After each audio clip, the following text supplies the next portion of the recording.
we're going to get a thrilling opening weekend. All 12 clubs are going to compete over the course of opening weekend. And that includes North Carolina Courage. So let's talk a little bit about the Courage to date as they are building up to their home opener in the regular season. Led by head coach Sean Nahas. This is going to be his second full season with the team. They went ahead and fleshed out some of the technical staff as well. Welcomed Fabrice Gatra as an assistant coach with the staff. They are trying to build off of their finish in 2022. North Carolina Courage finishing in number 7. They were 7th in the standings, and probably the team with the buzz around them as actual playoff bubble contenders. There were a lot of teams in the playoff conversation, but it's one thing to be a team who's actually in contention for a playoff spot, and that actually belonged to the Courage. Unfortunately, it came down to that final weekend, as it typically does in this league now, and they just narrowly missed out on a playoff spot with a 9-5-8 record at number 7, but no playoffs for the first time in their franchise history. So we were curious how this club was going to navigate their offseason. Because what do you do when you're so used to having the type of history that you have where you're constantly going to the playoffs and yet you just narrowly miss out?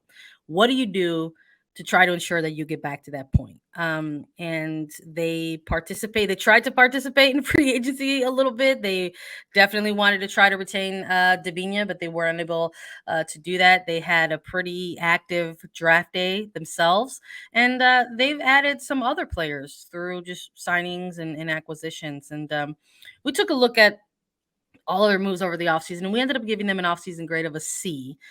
We just thought that they added some pieces, but maybe didn't do enough to sort of really kind of boost those chances of making their return to the playoffs. But we'll see, of course, and we'll talk a little bit more about why. But some of the pieces that they added to this team are very interesting and how we might see them utilized with the Courage and on those game day starting 11s. They added in free agency defender Estelle Johnson. They also engaged in that multiplayer trade on Racing Louisville side with Emily Fox arriving to the Courage for both Abby Ursek and Carson Pickett. Tyler Lucy now with the Courage. They also announced the signing of a Danish forward and Amelia Gael Jensen. And they also had a pretty active draft. This is the second consecutive year that we noted that North Carolina Courage had multiple first round picks, and they ended up going with Sydney Collins, Clara Robbins, Haley Hawkins, and Olivia Wingate to sort of recap some of the acquisitions and the draftees. Yeah, I think with Sean Nahas, looking at this team and kind of what's been given in front of him and reflecting on 2022, it was a pretty hot and cold season in my mind because North Carolina goes on to win the Challenge Cup at the start of the year. It was the first time we really get to see the magic of Dabinia and Caroline together on the pitch. And then they really kind of just fell off throughout the regular season. Towards the end of it, they really picked it back up, and they were a bubble team that was pushing and doing everything they could. I think a lot of pressure fell on the shoulders of players like Caroline Dabinia, Diana Ordonez to step up and carry this team. Denise O'Sullivan towards the end of that regular season last year.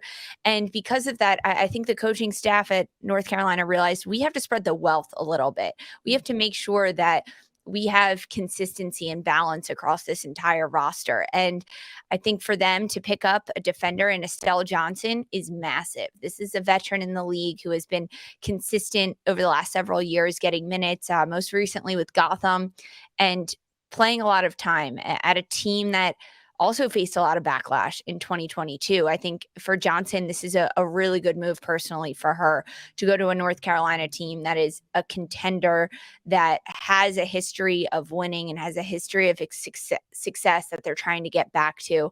And then Emily Fox across that back line as well. I mean, and North Carolina also has Casey Murphy in goal, right? This is a United States women's national team caliber goalkeeper.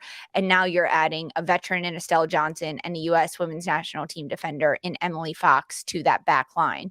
Plus, they're adding in a little bit of international flair out of Denmark and Japan with Millie Jean Jensen, Millie Gael Jensen, excuse me, and then Narumi Miura. These are big ads, right? These are big pieces for this team.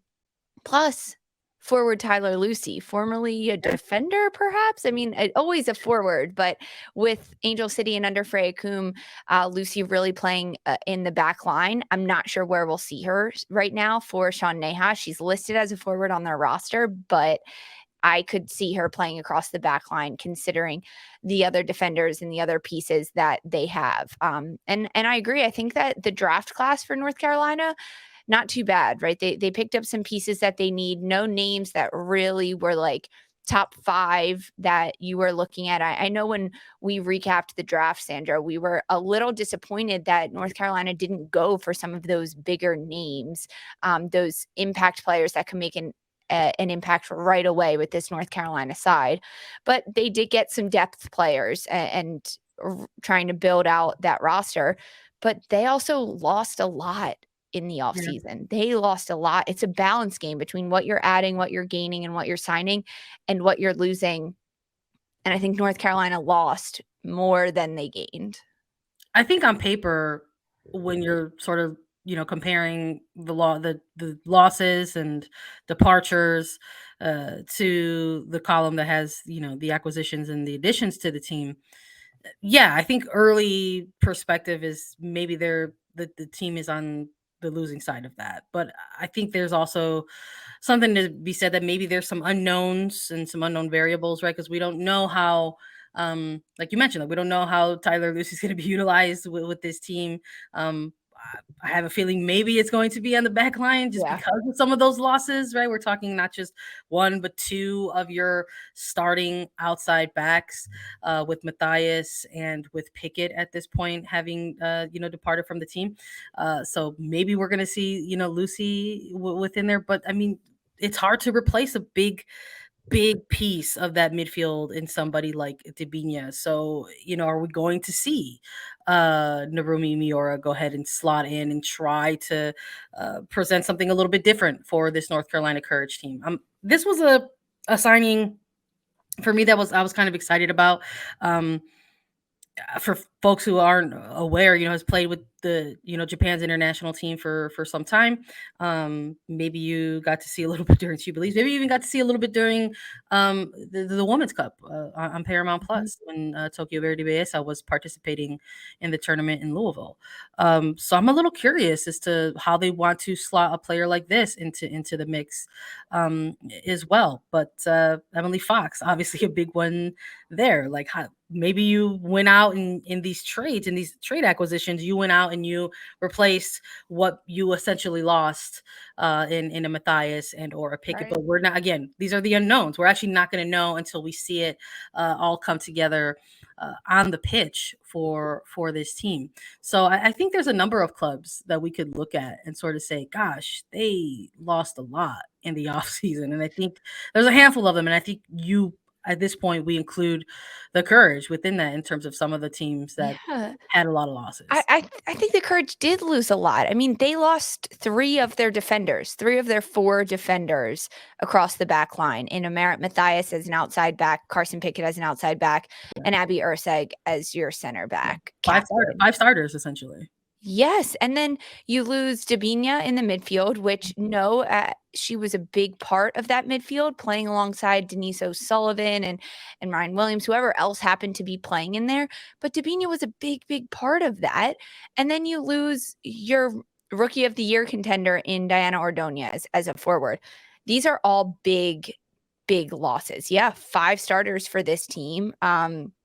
5 players that were really influential in the year last year and what they did. I think there are some silver linings in that they re-signed someone like a Denise O'Sullivan. They re-signed someone like a Casey Murphy. Those are definitely some positives coming out of North Carolina, but these losses are really big really, really big, and only one of them to free agency, but perhaps I mean, not perhaps, Davina, the biggest free agent candidate that there was.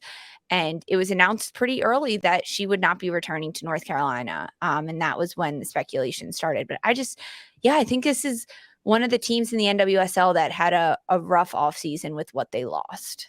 No, I'm with you.